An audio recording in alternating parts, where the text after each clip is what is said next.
dengan penjumlahan dari 3 provinsi, estimasi yang diperlukan dana adalah sekian, Bapak Presiden, 51,82 milik Polri maupun kami adakan dari swasta. Seperti contoh kemarin untuk mengangkut genset besar ke Bener Meriah, Aceh Tengah yang terisolir, kami harus menggunakan heli Sikorsky, itu bisa masuk ke Aceh Tengah. Itu di Aceh saja berarti ada 22 helikopter ya? Siap, betul Bapak Presiden. Kemudian untuk data yang kerusakan Bapak Presiden, ini kami sudah mulai mendata. Ini secara per hari ini Bapak Presiden, rumah masyarakat yang rusak itu sampai 37.546.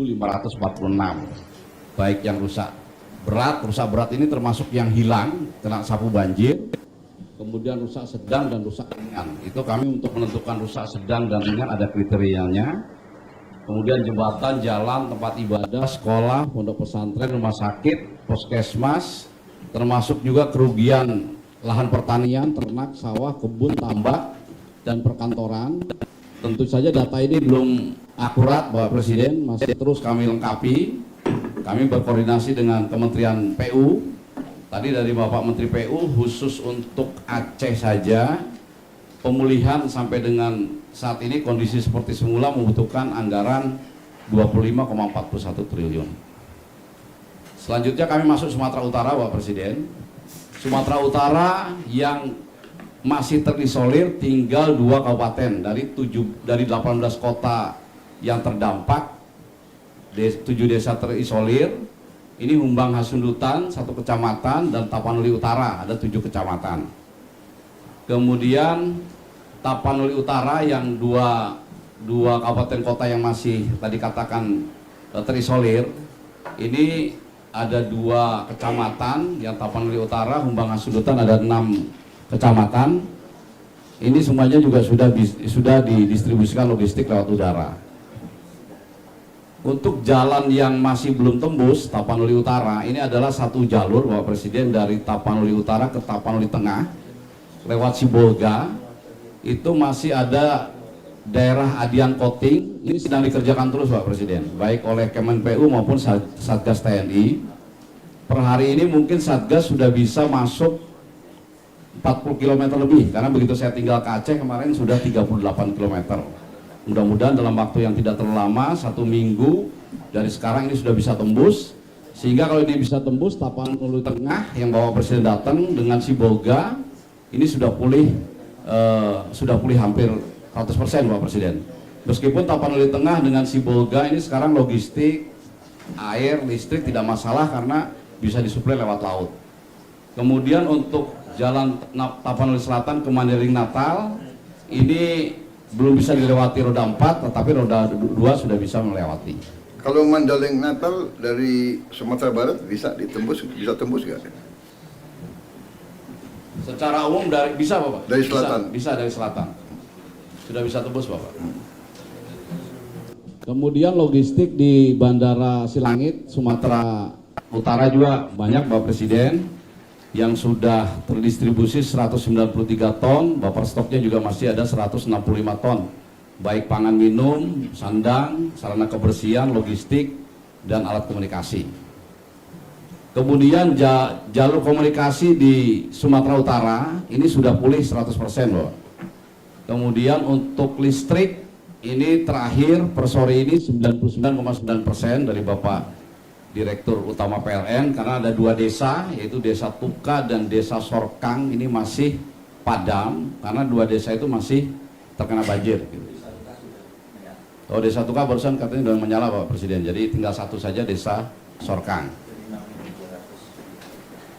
Kemudian untuk PDAM di Sumatera Utara, ini datanya Bapak Presiden, Mandailing Natal 100%, Tapanuli Selatan 90%, yang masih agak berat Tapanuli Tengah. Tadi itu Bapak Presiden yang kami laporkan karena masih ada daerah yang terisolir, nunggu tembus dulu jalan daratnya, sehingga nanti listrik juga arus pendek bisa dipasang di situ.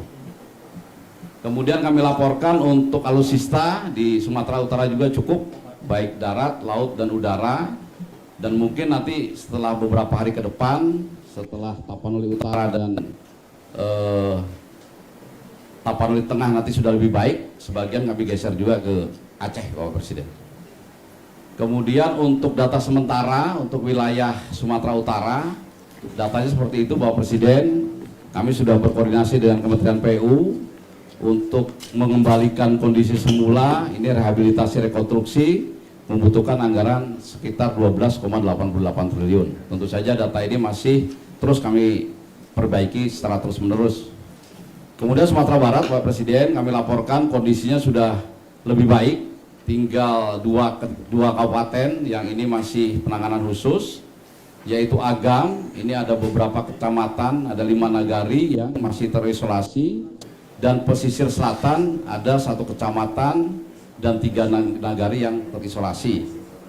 Kemudian juga untuk daerah terdampak, ini 2 kabupaten, pesisir selatan dan Agam, ada beberapa nagari. Ini pun kami sudah drop logistik secara terus-menerus. Di pesisir selatan yang masih lewat udara, tetapi yang di Agam di samping lewat udara juga bisa lewat darat dan bisa lewat laut, lewat air gitu. Kemudian kami laporkan untuk jalur transportasi di Sumatera Barat, untuk jalan nasional tinggal 1 yang menghubungkan Padang Bukit Tinggi lewat Lembah Anai, Bapak Presiden. Tapi tidak terputus sama sekali, karena untuk menuju Padang ke Bukit Tinggi itu bisa ada jalan-jalan alternatif. Kemudian untuk jalur provinsi, ini yang masih dikerjakan adalah jalur provinsi dari Cincin Padang Pariaman ke Malalak Agam. Ini 3 minggu lagi selesai. Kemudian dari Padang luar Bukit Tinggi menuju Maninjau, ini pun masih dikerjakan. Informasi dari Kemenpu 1 minggu lagi selesai. Logistik sama Pak Presiden, lengkap di Bandara Internasional Minangkabau. Per hari ini sudah tersalur 98,8 ton dan kami masih punya sisa 24,12 ton. Untuk komunikasi di Sumatera Barat sudah pulih 100%. Kemudian listrik ini juga sudah pulih 100%. Untuk air secara perlahan masih ada 21 kecamatan dan 7 kabupaten kota yang masih dipulihkan. Kemudian untuk alutsista membantu dropping logistik untuk di Sumatera Barat juga cukup dan memadai. Kami laporkan untuk Sumatera Barat hasil penghitungan sementara dari Kemenpu untuk memulihkan sebelum terjadi bencana atau menjadi lebih baik, ini membutuhkan anggaran 13,52 triliun. Kemudian kami punya klaster logistik nasional di Lanut Halim Perdana Kusuma, Bapak Presiden. Ini juga barang-barang cukup banyak terus berdatangan. Sekarang di Halim Perdana Kusuma kami memiliki stok 629.765 kg barang-barang. Ini kami salurkan ke Sumatera, baik ke Aceh, ke Sumbar maupun ke Sumut, dan kami gunakan berbagai alat transportasi baik udara milik TNI AU, kemudian kapal laut. Kami laporkan juga dari TNI AL juga mendukung 14 kapal laut, Bapak Presiden. Kemudian juga kalau memang barangnya banyak, kami juga menggerakkan charter dari swasta. Selanjutnya kami laporkan juga dari kementerian lembaga lain juga turun semuanya membantu. Salah satu contoh saja ini Bapak Presiden dari Kemensos juga melaksanakan pendirian dan penanganan dapur lapangan. Ini setiap titik sudah bekerja sama dengan kami. Kemudian ini kebutuhan mendesak Bapak Presiden di masing-masing wilayah, karena di daerah-daerah terisolir ini membutuhkan barang-barang yang seperti ini. Kami contohkan ada 18 barang. Yang pertama jembatan Beli, Bapak Presiden. Kemudian genset, ada tenda keluarga. Memang seminggu ini Bapak Presiden kami fokus untuk mengirim logistik permakanan. Nah, tentu saja untuk jumlah tenda, baik tenda pengungsi maupun tenda keluarga masih kurang. Sehingga kalau ada sebagian pengungsi yang masih mengungsi seadanya, ini yang kami terus perbaiki supaya mereka bisa tinggal di tenda-tenda yang lebih layak. Kemudian mobil tangki air, rata-rata air bersih juga terganggu ini Bapak Presiden di masing-masing kecamatan, masing-masing desa. Kami juga mohon pengadaan mobil tangki. Kemudian juga masih ada beberapa daerah yang terisolir yang jalur transportasinya menggunakan air. Ini juga ada perahu, baik perahu rubberboat maupun perahu polyethylene. Ini motor roda 3 diperlukan untuk mengangkut sampah, Pak Presiden.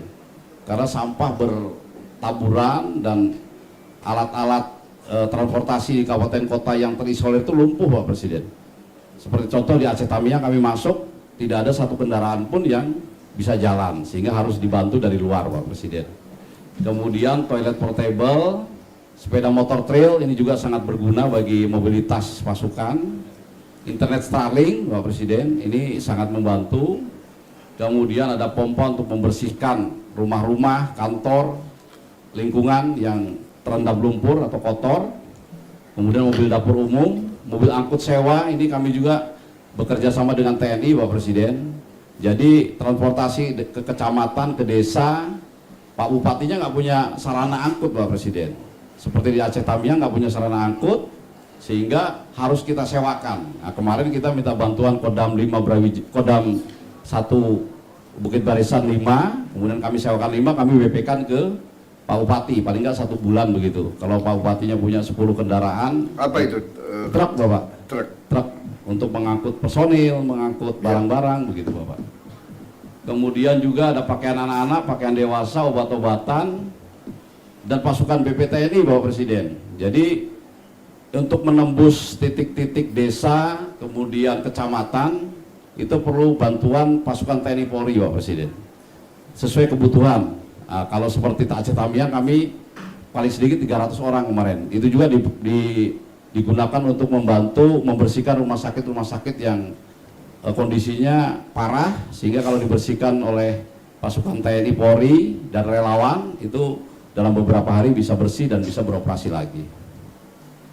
Kemudian kami laporkan ini secara nasional, Bapak Presiden, dari Kementerian PU dengan penjumlahan dari 3 provinsi, estimasi yang diperlukan dana adalah sekian, Bapak Presiden, 51,82 triliun.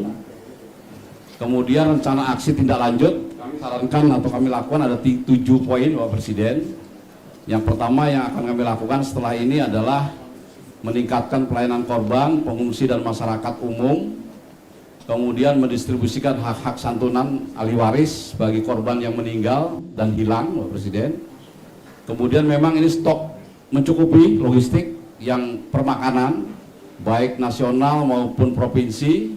Ini segera kami akan dorong sampai tingkat yang terbawah, sampai dengan tingkat desa, gampong. Download Tribun X sekarang, menghadirkan lokal menjadi Indonesia.